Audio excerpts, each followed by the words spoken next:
Speedy, your Rangers are not playing very well. They're not scoring. That's been a big problem early this season. And their defense, and I've been saying this has been their weakness over the last couple of years. Yes, they have Adam Fox, who hasn't played at the top of his game yet this year. Offensively, he has. Defensively, he's fallen off. Miller, he's played better defensively, but offensively, he's really done nothing. That defensive core that they have right now has just not played very well in front of Shesterkin. So what are your thoughts to your New York Rangers, and where do you think they need to go moving forward? Yeah, much of the same. A lot of the defensive players that have been good this year are the youngsters. Zach Jones has been very impressive. I've been very impressed with Braden Schneider so far.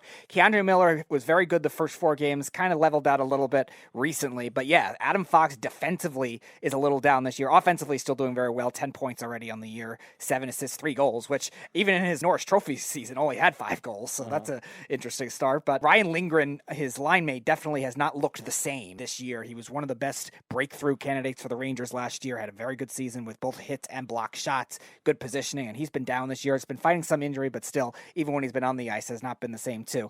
Offensively, yeah, it's a little top heavy right now. Panarin and Zibanejad have been great, 16 points and 14 points. I've also been very impressed with Vincent Trocheck, but it's going to take a while for the rest of these depth pieces to find themselves, and there was the dilemma at the beginning of the year. Do you break up the kid line? How do you rearrange it? I had no problem with it in the beginning, but Gallant is definitely going to have to make some adjustments with that. They're still early, so plenty of time to do that and experiment with these guys. The Rangers have not played very well. It's still very, very early, and you can't really go crazy right now. But right now, everybody thought the Carolina Hurricanes and the New York Rangers were the favorites of coming out of this division and winning 1 and 2 in this division. Well, it's not like that. Carolina's still in first, but now you have the Jersey Devils and the New York Islanders at 2 and 3 playing pretty good hockey. Philadelphia is right behind the Rangers, as the Rangers are behind the Islanders and behind the 8 ball. The Rangers played 12 games, and both the Devils and the Islanders have a game in hand. It's still very early. There's 82 games in a season, and there's a lot of hockey left, but the Rangers have not been as good as anybody thought they were going to be in the beginning of the season, especially the way they played last year. As far as the Islanders are concerned, I don't know what's up with the Islanders. Ever since Sorokin had that shutout against the New York Rangers at the UBS Arena, this team is on some kind of streak, and he is the reason why. He's been fantastic.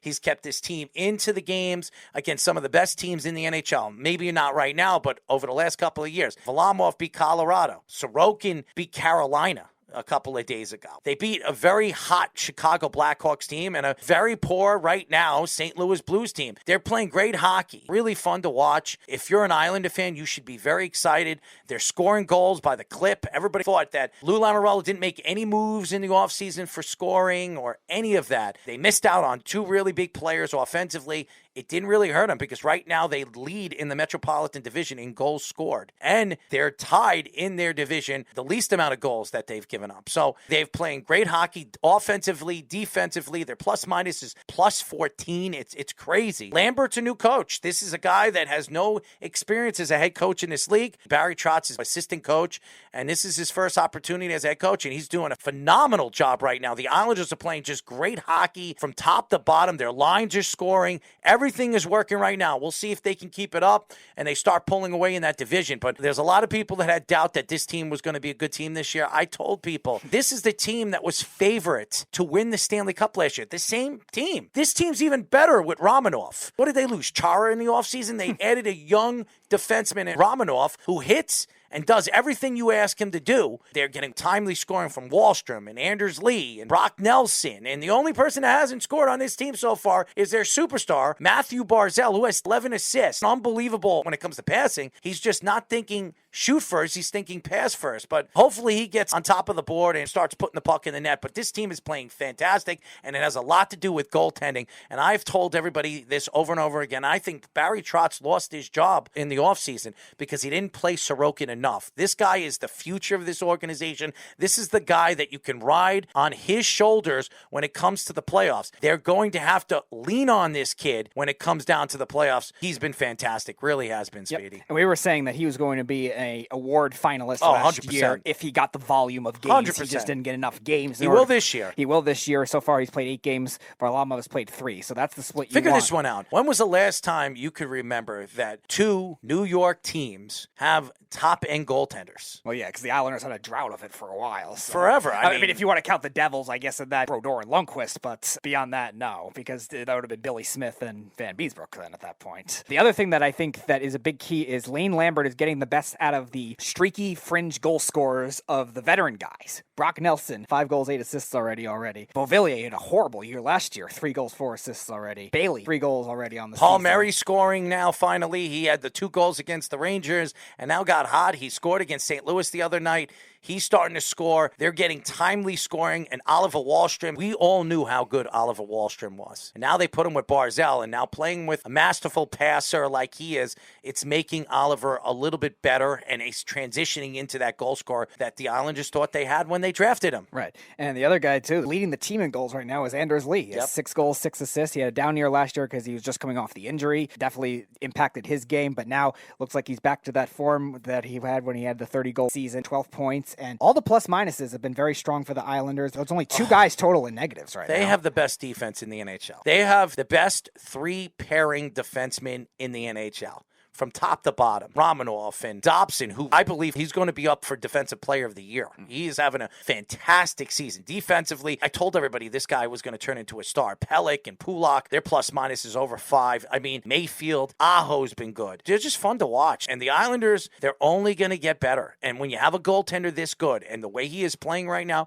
and the belief that they have in him, and Lambert believes in him, they could ride him all the way to the playoffs. And I'm telling you right now, you do not want to play a team that has the defense. And if they can stay healthy, too. Health is very important. If the Islanders can keep this defense healthy, you do not want to play this team in the playoffs because of their defense and because of their goaltending. If they can score 1 or 2 goals in any game in the playoffs, you can win series. This is not the same Islander team over the last couple of years. And Varlamov, who has been good for the Islanders, he is nowhere close to the talent this kid is going to be for this organization moving forward. And that's why Lou Lamoriello made sure that they brought Sorokin back to the NHL when they drafted him. We all know that Snow tried to bring him to the NHL and he didn't want to come because he knew that the Islanders weren't good enough. When Lamoriello came here, Lamoriello talked this kid into coming up from Russia, from the KHL, where he was the most dominant goaltender in the KHL for all those years, and now he's starting to show everybody why he is one of the best young goaltenders in the NHL. It's fantastic. Speedy, are you ready? Yep, it is time for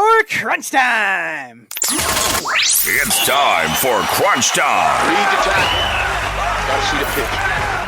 All right, we'll start Crunch Time with the return of college football. The top 4 college football playoffs first week came out, the rankings. It is Tennessee number 1, Ohio State 2, Georgia 3, and Clemson number 4. Buy or sell, at least 2 of those teams will miss the college football playoff. I'm going to buy it. I don't know where Clemson is. I don't know how good Clemson is.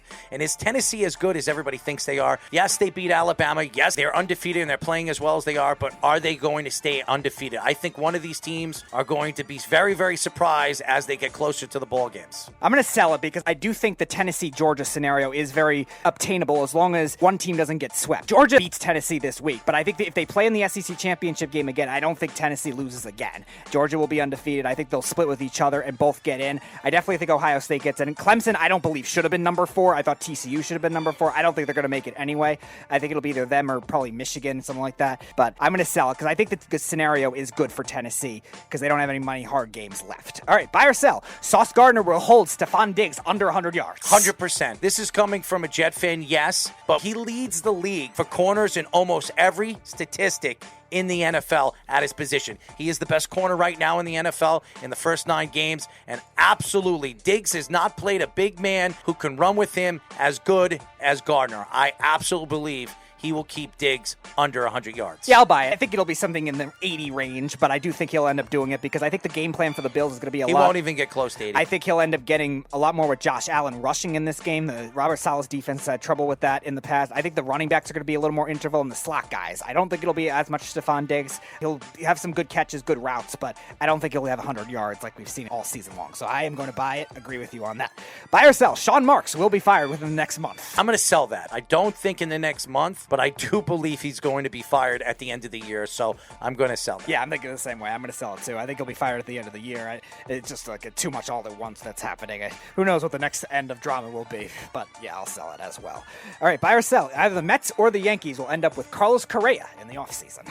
I'm going to buy it. I think it's going to be the Mets, not the Yankees. Now, if the Yankees lose Aaron Judge, it could be the Yankees. So if they keep Aaron Judge, he goes to the Mets. If they lose Aaron Judge, he goes to the Yankees. So I absolutely buy it. I'm going to sell it. I just think the Yankees are also liking a lot of what they've seen with the younger shortstops, too, that I don't think they're going to really rush. They're going to move that. him to second base. It's possible. I mean, yeah, they could trade Gleyber Torres. That's what I think they're going to do. But I think the Yankees will definitely pursue some other things if they get more pitching depth, because they're going to lose a lot of pitchers in the offseason, too. And the Mets, I don't think they're right now in position to add just another infielder. If they're going to go for bats, they're going to go for outfielders or catchers. So I'm going to sell that. All right, buy or sell. Mathew Barzal will get his first goal of the season with the next 5 games. Oh, I absolutely buy it. He's too good of a goal scorer. He's too good of a player not to have any goals in the first 12 games that the Islanders have. Yes, I absolutely buy it. Yeah, I'm going to buy it too. I think it's only a matter of time. Teams will key in on him, force him to shoot a lot more, and Mathew Barzal himself will be able to have some more confidence in his shot. Too talented. Yeah, so I agree with you. I will buy that as well.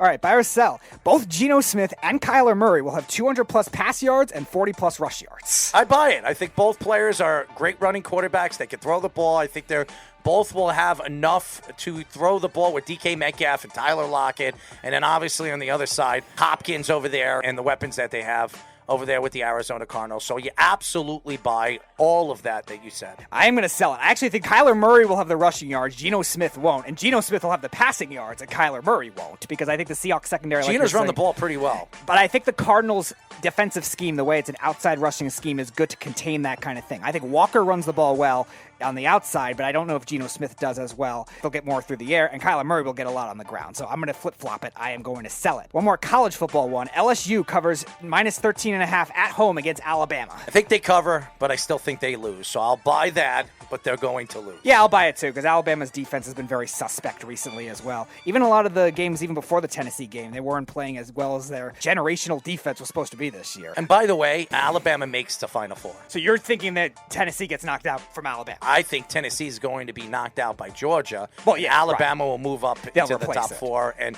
Alabama's not losing another game. Gotcha. I'll definitely buy that, though. They cover, but they will not win. All right, buy or sell. Derrick Henry will have 120-plus rushing yards against the Chiefs. Absolutely buy it. He's the only one that's going to have any yards or anything in that game. I don't trust the Kansas City Chiefs front 7 on stopping the run. They have played better in the run over the last couple of weeks. This is a complete different beast. So I absolutely buy it. I am going to sell it for the reason of he'll have his big carries, but I do think they're also going to be far behind in the game where they're not going to be able to run the ball as much anymore. Now, we've seen Derrick Henry still, when they're behind by 10 or something like that, still run the ball a lot, but I don't expect it. I think the Chiefs will get a huge lead in the first half and just take over. They're a second quarter team, and I think they'll have a big lead at the half. So I am going to sell. I just don't think he'll get enough carries. All right, last one. The World Series will go to a Game 7. I'm going to buy it. I think Zach Wheeler can do it. Everybody keeps talking about his injury. Andy Pettit-esque. I think he's going to go out there in game number 6 and give the Philadelphia Phillies a gem. They'll get an early lead in the game with some power in that lineup, and they win it, and they take it all the way to a game 7, and it's anybody's ball game. So absolutely buy it. Well, we're both being very predictable. I had Astros in 6. I'm going to stick with it. Valdez has been very good, too. I think you're going to get a great pitcher, Joel. I think Zach Wheeler will pitch inspired, kind of like Zach Greinke did for the Astros in game 7 against the Nationals. I think they'll both play well, and I think the Astros will just hit it late. I mentioned that as kind of a down for them in this series. I think they'll win it late, 7th, 8th inning, and they'll take it home. Astros win it in 6. I am going to sell it.